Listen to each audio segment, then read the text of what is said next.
పుత్రుడు. తను పుట్టినప్పుడు తన కోసం ఆ శివుడు తలపెట్టిన గమ్యం ఏమిటో నాకు తెలియలేదు. తన మరణం ఆ ప్రయాణానికి నాంది మాత్రమే అని, ఆ గమ్యం వైపు వేసే మొదటి అడుగని తెలియలేదు.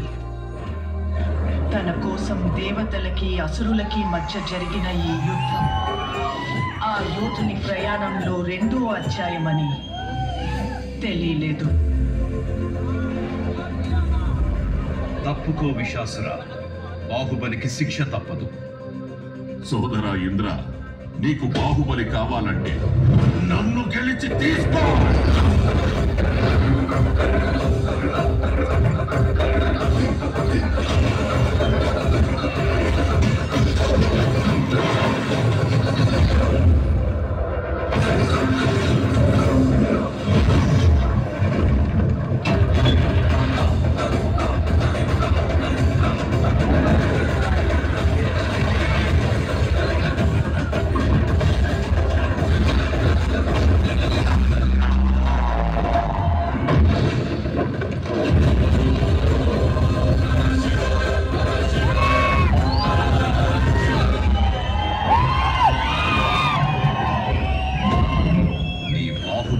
ఎవరు కాపాడతారు ఇప్పుడు?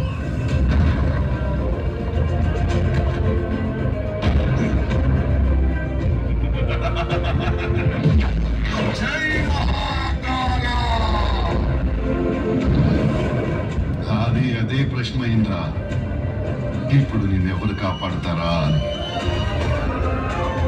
ఈ 14 లోకాల మనుగడ ఒకే ఒక మానవుడి చేతిలో.